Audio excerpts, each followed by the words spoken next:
Hey Raider basketball fans, and welcome into this edition of Courtside Chats, brought to you by our friends at Richmond Community College.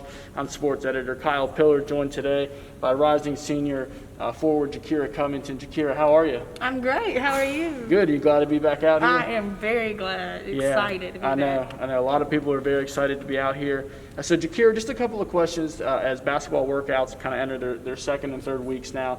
Let's just start with how they've been going and what are some things that you guys have been doing in practice or workouts? All right, basketball has been going pretty good. Like lately, we had just the post come and then we had the guards separate. So the post, we were able to work on some layups.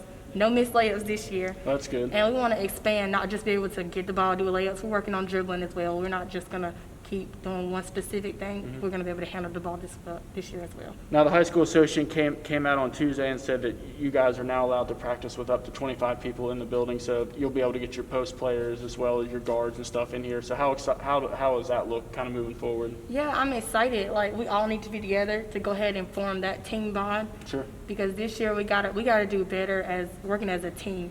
So the fact that we're going ahead and get together is a good thing, so we can go ahead and work together, know each other, and know what we can do so we can feed off of each other this year. Yeah, and for folks who don't know, Jakerra, you're a multi-sport athlete. Volleyball normally in the fall season, basketball in the winter, and track and field in the spring.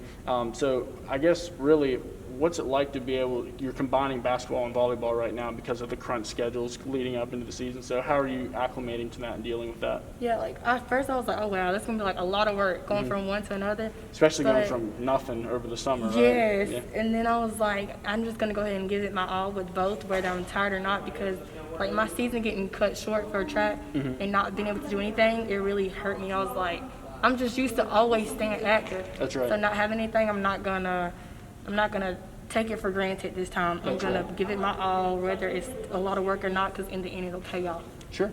Now, how good does it feel to be out here with the girls? It feels good. Like today's going to be our first day as everyone coming together as a team, and I'm really excited. I can't wait. I'm here to be a leader this year, and I'm just ready to make a lot of memories this year, senior year. And if you can't tell, she's got a big smile behind that mask. Yeah, I do. Jakerra, one of the best personalities out here. Last question, and this is a little bit of a deeper question, but you mentioned, you kind of went from doing a whole bunch to nothing, but what has COVID-19 taught you about being a student athlete and your love for all the sports that you play? It's taught me, like, don't ever take anything for granted. Like, I was playing sports, of course I loved it, but sometimes you can say, I don't give my all every time, which I should. And it's taught me never to just take that for granted. You got to do what you got to do while it's still there. Because when you're not around it, it makes you appreciate it more. So I'm going to take everything step by step, every practice, every play, just working hard, because it can all just be gone. It's never a thing like that. Well, we're hoping that we're just getting started and nothing has gone too soon from now. A big thank you to rising senior, I guess you're a senior now, Jakerra Covington. Again, folks, big thank you to our friends at Richmond Community College. And don't forget to check out RO Sports on Twitter, Instagram, and get all of your latest sporting news on the richmondobserver.com.